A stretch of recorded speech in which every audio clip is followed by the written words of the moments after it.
Nobody in Washington saw this coming. Not the trade advisors, not the National Security Council, not the economists who spent years modeling every possible Canadian response to American tariff pressure. They all built their scenarios around one foundational assumption: that Canada would absorb the pain, negotiate quietly, and eventually fall back into line. That assumption is now dead, and the consequences of being wrong about it are going to land directly on American families, American factories, and American military readiness in ways that the White House is not prepared to explain. What happened in the last 72 hours is not a trade dispute. It is a structural rupture. The mainstream coverage keeps reducing this to a story about steel and aluminum tariffs. That framing misses the entire point. Underneath that visible layer of the conflict, something far more consequential was happening. A quiet, methodical, and extraordinarily well-timed strategic repositioning by Ottawa that didn't announce itself with press conferences. It announced itself with two documents signed in Canberra, Australia on March 4, 2026. When Trump's advisors read the private communication transmitted from Ottawa that same morning through secured diplomatic channels, one of them reportedly said 3 words: "It's all over." Those words were not about tariffs. They were about the irreversible closing of a window that American strategic planners had assumed would stay open indefinitely, a window that took Canada 30 days to shut, and that Washington had 30 years to protect. Think about what the United States actually needs to function at the level it currently operates. Not oil, not grain. Those supply chains have redundancies and alternatives. What America needs, with no viable short-term substitute, are the minerals that make every advanced technology work: lithium for electric vehicle batteries and military hardware, nickel for cathode production, cobalt for aerospace components, graphite for every battery cell manufactured on American soil.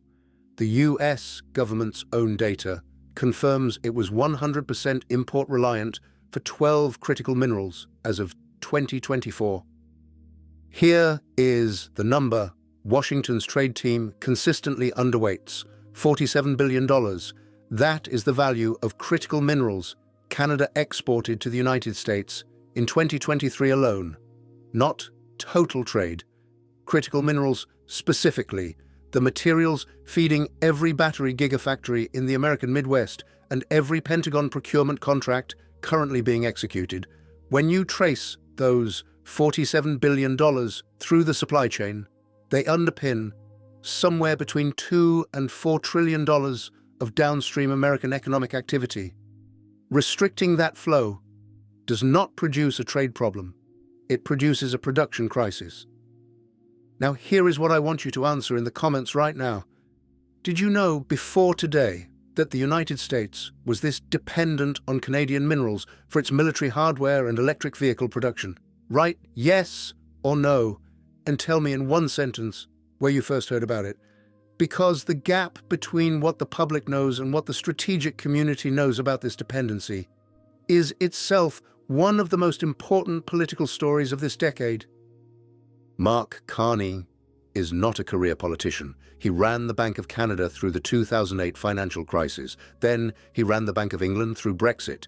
He has spent his entire professional life studying how economic shocks propagate through interconnected systems, how leverage works when the counterparty can't exit, and how credibility, once deployed, cannot be walked back.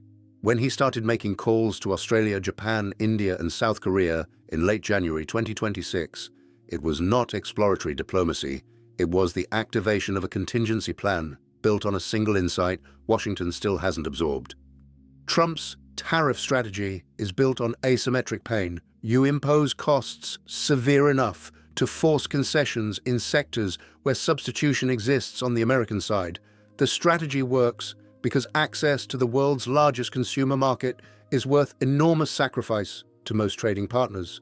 But it has one structural blind spot. It only functions when the pressured partner has no viable alternative buyer for their most critical exports.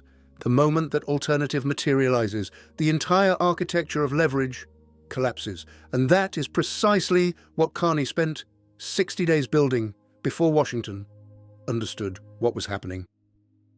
On March 4th, 2026, he signed not one, but two separate critical minerals agreements with Australia and Canberra. Not a general trade framework. Two specific, targeted agreements covering extraction, processing, and export of strategic minerals, structured explicitly to route supply chains through G7 allied networks that do not require American intermediation. Canada and Australia together control approximately 1/3 of global lithium and uranium production. When those two countries formalize a joint supply corridor connecting to Japan, South Korea, India, and the EU, the American market loses its status as indispensable buyer. Ford Motor Company has committed over $50 billion to electric vehicle conversion. Every dollar of that investment assumes continued access to Canadian nickel for battery cathodes. General Motors, Stellantis, Rivian, the entire American EV sector treats Canadian mineral access as a permanent baseline condition, not a variable. If Ottawa activates even partial export restrictions, the first effects will not appear in economic reports. They will appear on factory floors in the form of production lines that cannot source the materials they were designed to consume. That transition from normal operations to supply disruption does not take years, it takes weeks. The defense implications are more alarming. The Pentagon has identified critical mineral dependency as a Tier 1 national security vulnerability. The F-35 program requires rare earth elements for its magnets and avionics. Precision-guided munitions require cobalt for their guidance systems. Roughly 25% of uranium for American nuclear infrastructure comes from Canadian sources. If those flows are interrupted, while the Pentagon is simultaneously competing with China's military buildup, the consequences are not theoretical, they are operational. And they land at the exact moment American defense planners can least afford a supply chain disruption. Now consider the full perversity of the situation Trump has created. His stated goal is to reduce American dependence on China for strategic materials. The primary allied country capable of anchoring those alternative chains is Canada. So what did Trump do? He imposed aggressive tariffs on Canadian exports, then threatened 100% tariffs if Ottawa pursued independent trade agreements. He created the exact political conditions that pushed Canada to accelerate its pivot away from the American market. The policy, designed to reduce Chinese leverage, has demonstrably increased Chinese leverage. This is not partisan analysis. It is the logical consequence of applying a blunt instrument to a relationship that required surgical precision. Here is what I want you to answer in the comments. Do you believe Trump understood the full strategic depth of what he was risking with these Canada tariffs before he imposed them? Write yes or no, and if you think someone in the administration did know and chose this path anyway, tell me why in one sentence. Because the answer to that question changes everything about how you should interpret what comes next, and how you should read every trade headline that comes out of Washington for the next 12 months. There are 4 trajectories now in play. The first is Washington suspending the tariffs in exchange for a formal Canadian commitment to prioritize American mineral access. This is the rational outcome, and probably the least likely in the next 30 days. It requires Trump to publicly retreat on a policy he personally framed as a test of American dominance. The political cost of that retreat in the domestic narrative he has constructed is higher than most of his advisors can currently sell to him. The second trajectory is Canada activating targeted partial export restrictions, a calibrated reduction in mineral exports to the sectors most sensitive to American political pressure: the automotive industry, the battery supply chain, the defense procurement pipeline. This surgical approach is designed to produce maximum lobby pressure on Congress without triggering complete economic rupture. The companies on the receiving end, Ford, GM, Lockheed Martin, would immediately mobilize their political capital against continued tariff escalation. This is the scenario most likely to produce negotiated de-escalation.